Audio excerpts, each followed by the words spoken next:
Materi selanjutnya yaitu inference didasarkan pada estimator kuadrat terkecil atau inference based on the least square estimator. Nah, seperti yang sudah kita pelajari bahwa kita mempunyai model statistik untuk garis regresi itu adalah YI sama dengan alpha plus beta XI plus epsilon I. Untuk I-nya itu adalah nilai angka 1 sampai N. Nah, di mana di sini epsilonnya itu adalah secara independen ya didistribusikan pada variabel acak mempunyai rata-rata 0 ya, dan variansnya itu adalah sigma kuadrat. Nah, sebagai gambaran bahwa untuk distribusi Y itu dapat dilihat seperti ini. Jadi kita punya garis regresi ya, prediksi kita adalah Y sama dengan alpha plus beta X. Nah, pada berbagai nilai X1, X2, sampai Xn, datanya memiliki distribusi gitu ya, bahwa data ini haruslah mempunyai rata-rata yang melewati sepanjang garis regresi ini. Jadi pendekatannya pada berbagai macam titik X, maka kita akan mempunyai distribusi yang sama gitu ya.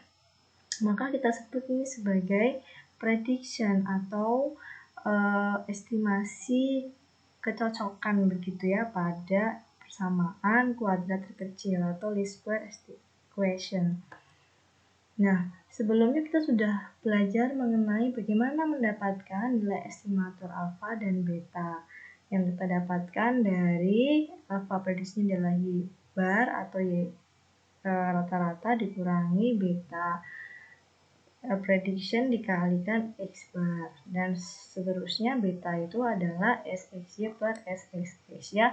Berarti ini adalah dimana sum square X dan sum square XY dia terdefinisi di sepanjang sum square Y ya.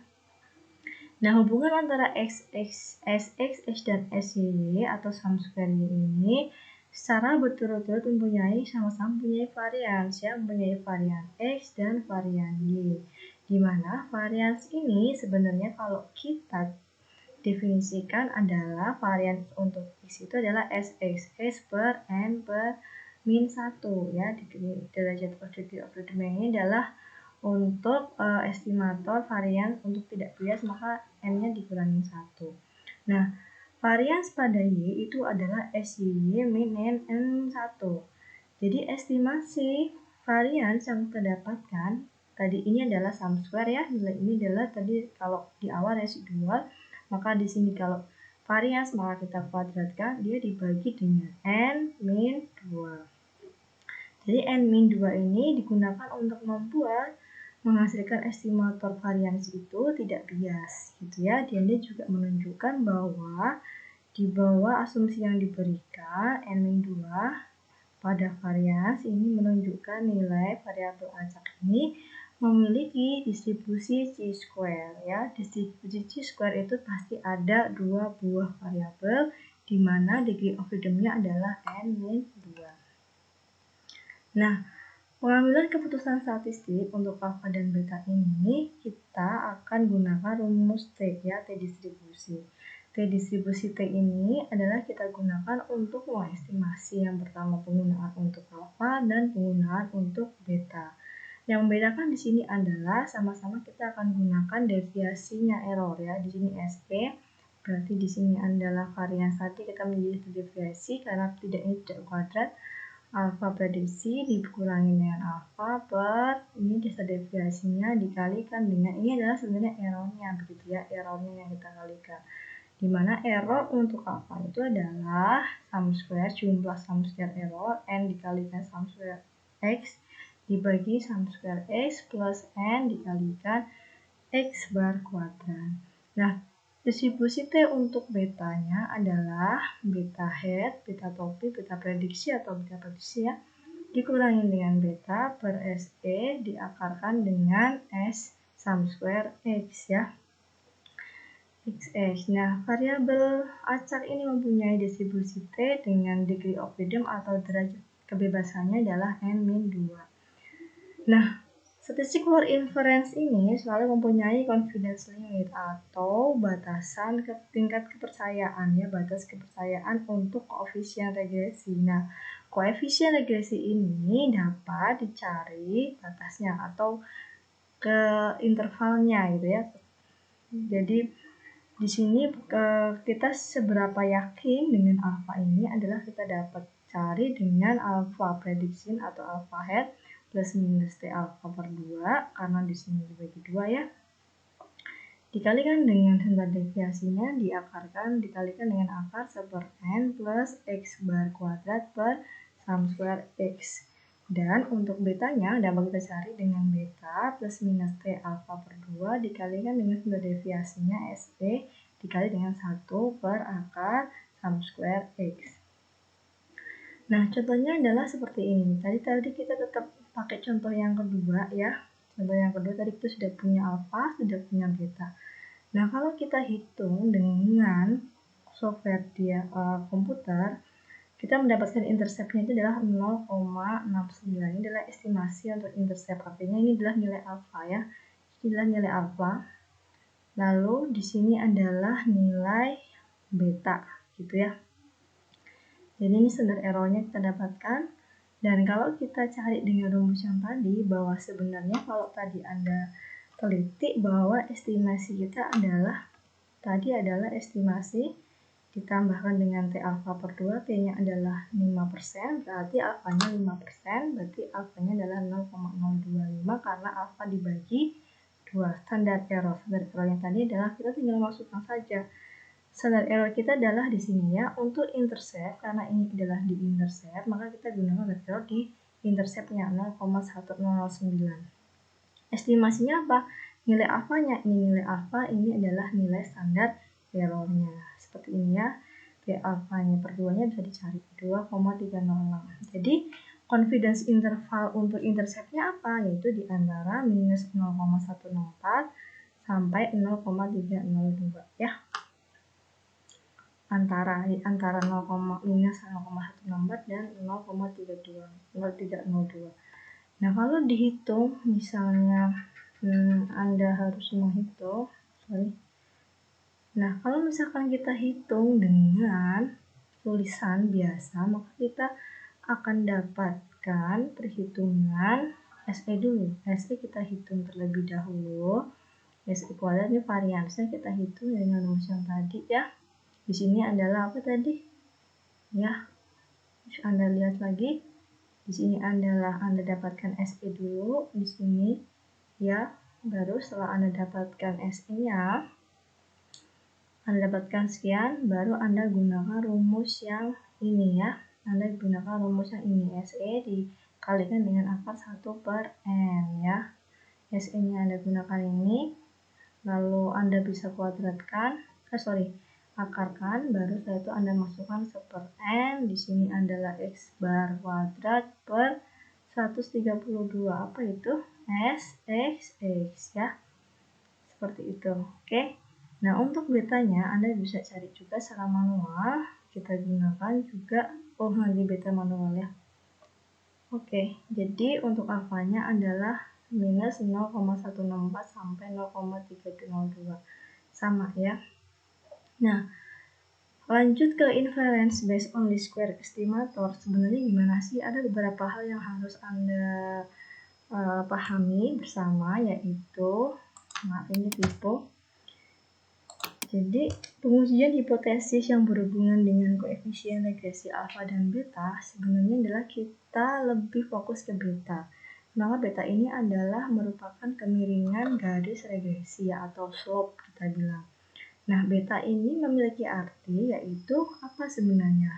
Beta ini adalah perubahan rata-rata Y yang sesuai dengan peningkatan satuan dalam X. Misalnya, adanya perubahan rata-rata Y karena misalnya kalau tadi profit penjualan, kasus saya yang kemarin, setiap penjualan satu satuan maka akan meningkatkan profit sebesar 0, sekian misalkan. Itu adalah berarti seperti itu. Nah, jika beta sama dengan 0, maka garis regresinya itu horizontal. Artinya apa? Bahwa ya slope-nya itu 0 gitu. Jadi tidak Jadi benar-benar horizontal seperti ini saja gitu, garis lurus seperti ini, nggak ada kemiringannya. Jadi rata ini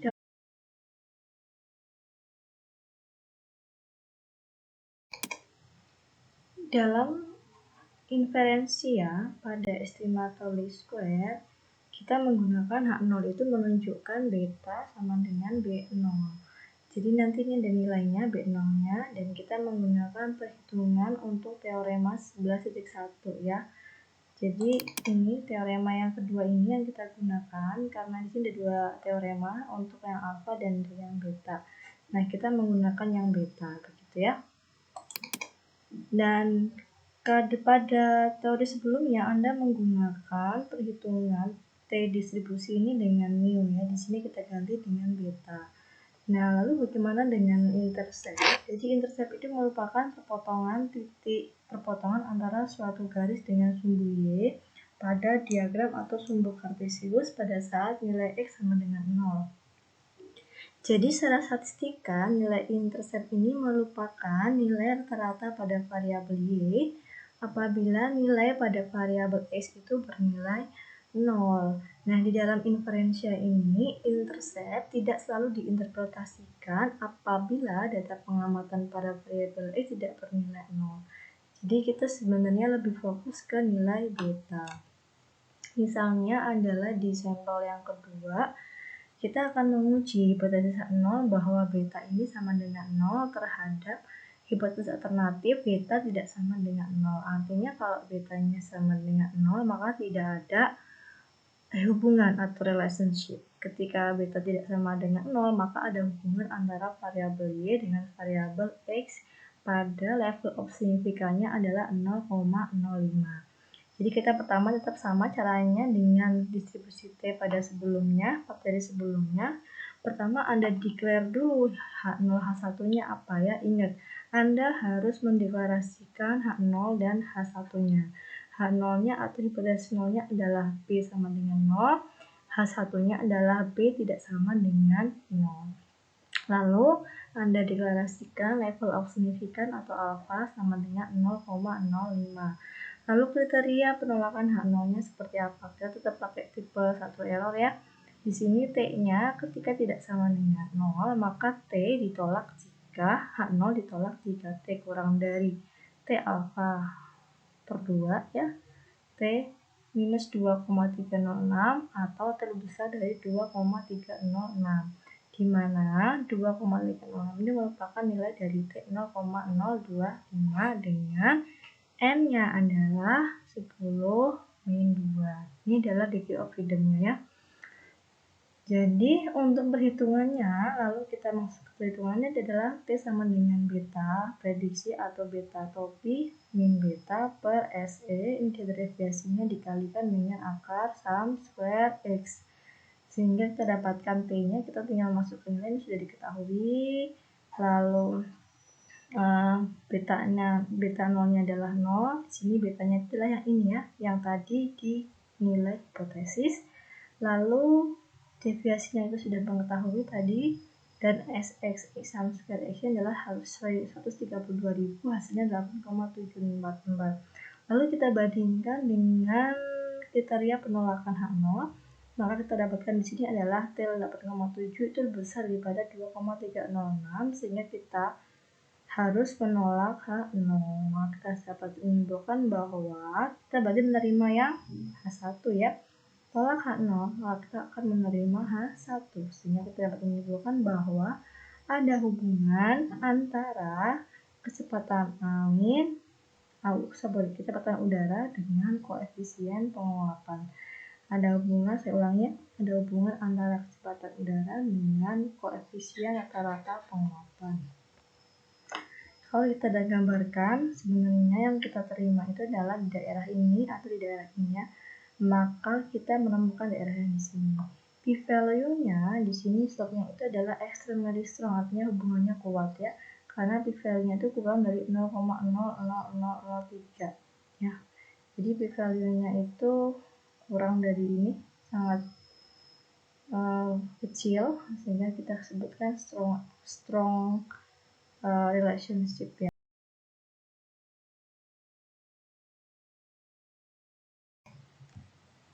Di sini untuk yang kita ketahui alfa dan beta, kalau diketahui maka sebenarnya kita sedang dapat menggunakan Y ini sebagai variabel random yang mempunyai distribusi normal dengan rata-ratanya itu adalah alfa plus beta x0 dan variansnya itu adalah sigma kuadrat atau Y min alfa min beta x0 ya.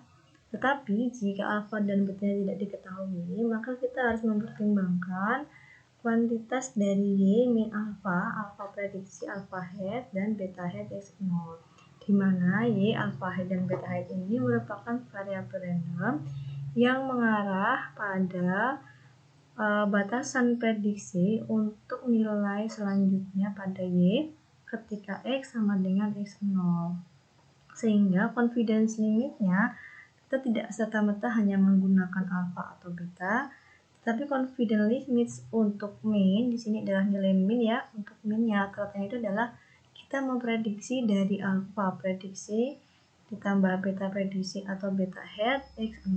Ini adalah prediksi atau min rata-ratanya. Plus minus T alfa per 2 dikalikan dengan SE. SE ini adalah deviasi dikalikan 1 per N plus X0 min X bar per SXX ya, di sini dikuadratkan. Nah, jangan lupa untuk mencari T alfa per 2-nya kita gunakan degree of freedom-nya adalah N min 2 ya. Ingat, ini adalah rata-rata yang tadi, min ya. Kita tetap gunakan tanda deviasi. Contohnya adalah kita mencoba untuk memodelkan dan membuat keputusan berdasarkan efek dari pre-stressing atau pengkompresan ya lembaran pada paduan aluminium ya, paduan logam aluminium. Nah, di sini karena kekuatan dari dan keringanan sifat yang ringan dari aluminium, maka lembaran aluminium ini sering dijadikan opsi ya untuk struktur di dalam percobaan untuk buckling load gitu ya. Jadi kita ingin menambahkan ini pressing aluminium foil dengan alasan untuk kekuatan tapi tetap ringan gitu ya. Dan di sini dilakukan eksperimen dengan efek press strain atau pengkompresannya itu dalam persen ya pada peak load atau beban kerjanya ya, beban paling tinggi ya, yang berkoresponden dengan critical buckling load ya. Jadi di sini apakah dia mengalami kerusakan ya, itu kita hubungkan. Di sini kita berikan prestasinya itu dari 0, 3%, 6%, dan 12%. Maka peak load-nya kita dapatkan 8,6 ya. Yang kedua 8,9, 9,1, lalu yang ketiga ini 9,0, 9,3, 9,4, yang 6% 9,5, 9,8, 9,8, yang 12% 10,2, 10,2, dan 10,3. Di sini ditanyakan bahwa apakah press training atau pengurusan tadi dapat meningkatkan kekuatan pada paduan aluminium. Yang kedua, dengan 95% confidence interval untuk rata-rata peningkatan kekuatan ketika kompresnya strain ketegangannya itu dinaikkan sebesar 1%. Dengan 90% interval kepercayaan untuk rata-rata peak load-nya ketika press strain-nya itu di set pada 90%. Lalu berikanlah komentar pada garis lurus dalam model Anda. Nah, kalau kita menggunakan software komputasi, maka kita akan mendapatkan konstanta ya. Di sini CI ini adalah juga konstanta. Yang di sini ada analisis of variance ya, ada regresi di degree of freedom, residual errornya 10, totalnya 11. Jadi kita ada 11 ya, tapi residual errornya 10. Sum square-nya kita dapatkan. Ini adalah mean square ratanya. Nah, kalau kita plotkan seperti biasa ini, gambarnya kita plotkan bisa, kita akan dapatkan bahwa setiap persentase ini akan terdapat sekitar 3 titik ya, 3, 0, 3, di sini tadi 6 ya, dan seterusnya ya, 0, 3, 6, 12 akan mendapatkan 3 titik. Dan di sini untuk mengestimasi garis regresi, slope pada garis regresi yaitu beta, kita gunakan 0,146 ya, dimana beta ini adalah dia adalah positif. Dimana beta didapatkan? Yang ini ya, ini kan intercept atau alfa, ini adalah betanya. Ini intercept, ini adalah beta. Ya, jadi betanya 0,14, interceptnya adalah 8,9. Dan di sini kita akan menguji H0, yaitu beta sama dengan 0. Berarti H1-nya adalah beta tidak sama dengan 1, begitu ya. Dan di sini kita uji dengan T. Diingat di sini kita tidak menggunakan beta rata-rata. Ya, karena kita tidak mengetahui alfa dan betanya, kita nggak tahu nih alfa betanya berapa. Jadi di sini adalah tetap beta 0-nya itu adalah 0. Di sini sama aja, beta min 0 per SE. Ini sebenarnya sama ya, SE ini dikalikan ke atas bisa, atau ini dibagikan ke bawah, SE per akar SXX sum square untuk X. Jadi koefisiennya adalah 0,14. Di sini SE koefisien sudah didapatkan nilainya ya 0,117 ya. Nih, SE koefisien ini adalah sum square errornya. Ketika Anda mencari beta di sini, maka sum square-nya adalah yang ini ya. Untuk beta ini adalah sum square untuk alfanya. Dapatnya adalah 9,75. Ya, kita bandingkan dengan T alfa per 2 tadi adalah sekitar 2,306. Ya. Jadi ini kita bandingkan dengan T alfa per 2. Alfa-nya sekitar 2,0306 seperti kasus sebelumnya di sini ya. Di kita jawaban kita itu adalah 9,7, berarti sangat jauh banget ya. Dan otomatis ketika semakin jauh dari nilai ini, maka p-value-nya ini akan semakin kecil. Nah, ini menunjukkan bahwa cukup bukti mengatakan bahwa press tracing atau pengkompresan ini menghasilkan material yang lebih kuat. Nah, berdasarkan dari definisi slope, kita juga bisa mengestimasikan bahwa sebenarnya ada peningkatan X ya dengan 1% yang dapat menghasilkan peningkatan kekuatan sebesar 0,1146 kN. Artinya apa? Di sini adalah sebenarnya dengan adanya peningkatan 1% pressing, maka kita mendapat meningkatkan kekuatan sebesar 0,146. Ingat, ini adalah koefisien dari beta. Beta X, jadi kita mau lihat hubungannya adalah X dan betanya. Ya. Kemudian garis regresinya seperti apa? Anda tinggal plotkan saja. Di sini adalah Y prediction atau Y head sama dengan alpha head atau alpha topi plus beta topi X. Di sini 8,90667 plus 0,1146 X. Nah, ketika ditanyakan bahwa dengan persentase press strain di 9%, maka kita tinggal masukkan aja prediksi kita, y-nya akan seperti apa. Ya, yaitu kan rata-rata, maka akan menjadi kita masukkan angka 99,938. Ini adalah prediksi kita.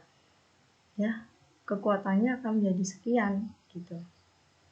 Jadi prediksi kita kekuatan ketika 9% itu akan menjadi 9,938. Lalu kita akan membuat estimasinya di sini adalah menggunakan confidence interval 95%. Ya, T-nya itu 0,25 ya, karena di sini kalau nggak salah 95% ya, jadi 0, sekian ya, 0,025 nih harusnya, karena 0,025 di sini kita dapatkan. Kenapa nilainya 2,228? Karena kita di sini lihat degree of freedom-nya ya. Anda harus selalu mengacu pada degree of freedom-nya. Di sini adalah N-2, 10 ya. Sehingga kita dapatkan intervalnya adalah 0,15 ini adalah hanya errornya aja. Sehingga intervalnya itu adalah 9,938 ini Y plus T 0,02S akar ini error ditambah dengan Y min dari T dikalikan dengan errornya, sehingga hasilnya itu sekitar 9,79 sampai 10,09 ya. Dan jadi kita dapat secara confident dalam interval kepercayaan selang kepercayaan 90%, kita dapat mengatakan bahwa rata-rata kekuatan itu di antara 9,79 sampai 10,09 kN untuk semua lembaran paduan yang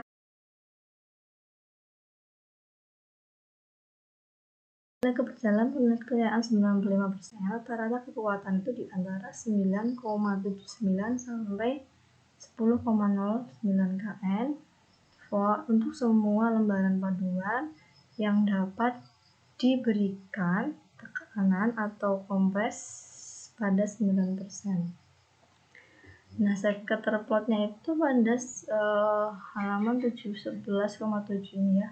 Figure 11,7 ini adalah kita dapat mengatakan bahwa model ini cukup rasional atau masuk akal ya. Kenapa masuk akal? Bahwa di sini tidak ada outlier in the residual and the assumption. Berarti tidak ada outlier, itu adalah pencilan atau nilai di luar dari residual, dan asumsinya itu adalah normal, errornya normal, dan memperlihatkan dia masih masuk akal ya. Jadi kalau Anda lihat di sini 10,09 itu adalah masih di sini ya, masih cukup rasional begitu ya. Jadi nilai ini ya itu masih cukup rasional. Oke, jadi tidak terlalu outlier gitu, nilai 10,9 ini cukup berdekatan, tidak terlalu outlier, tidak outlier gitu kan. Berikutnya, kita ingin memprediksi kekuatan pada lembaran aluminium yang selanjutnya ya. Jadi kita ingin tahu ketika menggunakan interval kepercayaan 95% untuk mengamati peak load untuk lembaran aluminium baru ya, yang ditujukan untuk press trend atau pengepresan pada 9%. Jadi kita tetap menggunakan yang tadi ya, dimana di sini adalah kita gunakan yang tadi nilai ini ya 2,02, lalu tetap menggunakan 1,80634, lalu kita gunakan di sini adalah tadi 1/n, tapi karena ini sudah lanjut ke proses berikutnya, maka kita akan berikan di sini adalah 1 ya, 1 plus 1/12, 1 plus 1/n. Nah, kita akan lanjutkan ke proses selanjutnya. Di sini adalah 9 ini adalah tadi nilai yang sama ya, minus 5,25, ini adalah X nya, ini X barnya, per 236,256. Maka di sini kita dapatkan nilainya adalah di 9,51 dan 10,37 ya. Jadi nilai kepercayaannya sekarang naik begitu ya.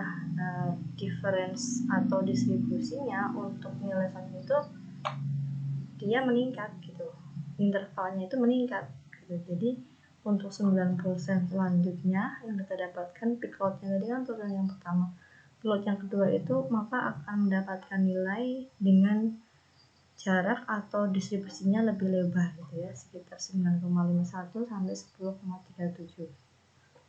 Nah, untuk memprediksi lagi batasan menjadi lebih lebar jika X0 itu lebih jauh dari nilai X begitu ya. Jadi katakanlah tadi kan kita X-nya 9, sekarang dibikin X-nya itu adalah 19%. Kira-kira seperti apa nilai 18% itu gitu ya. Untuk nilai yang seperti ini, maka Anda bisa gunakan aja nilai yang tadi. Tapi di sini adalah kita gunakan Y prediksinya dulu ya. Kalau tadi kita tetap gunakan 9,938 karena masih 9%. Nah, sekarang kita tidak menggunakan 9%, akan tetapi kita menggunakan 18, sehingga kita harus mencari nilai Y prediksinya atau Y hat-nya menjadi 18 ya, 10 ini, 10,969. Jadi prediksi kita intervalnya berapa kalau misalnya persentasenya itu ditambahkan menjadi 18%. Maka di sini perbedaannya adalah ada di sini ya, dan di dalam kurung ini ya. Yang di sini yang di dalam kurung ini tetap 1 plus 1/12, ini sudah nilai value yang tetap di sini. Maka kita akan melihat bahwa ternyata semakin besar penambahan persen press trend-nya atau kompresnya, maka akan memperlebar distribusinya, akan lebih lebar lagi jaraknya. yaitu intervalnya akan lebih lebar 10,4339 sampai 11,5051. Nah, di garis yang putus-putus ini menandakan bahwa sebaran dari data kita yang sebenarnya itu di sini, di antara ini dan ini ya. Lalu yang biru ini menandakan bahwa pendekatan yang kita lakukan atau estimasi yang kita hitung ya. Bahwa di sini dapat kita katakan untuk dari ketiga tersebut ya, maka kita bisa katakan bahwa kita confidence atau kita yakin bahwa nilai kita ini ya masih bagus untuk yang di angka 9% ya. Tetapi untuk yang angka 18 ini sudah jauh dari sudah jauh dari peak loadnya, itu sudah mulai jauh gitu ya, dan sudah mulai extend quite far ya, hubungannya tidak terlalu dekat ya, jauh dengan nilai X begitu ya. Jadi memang yang masih kita asumsikan bahwa ini masih lebih bagus yang 9 tadi.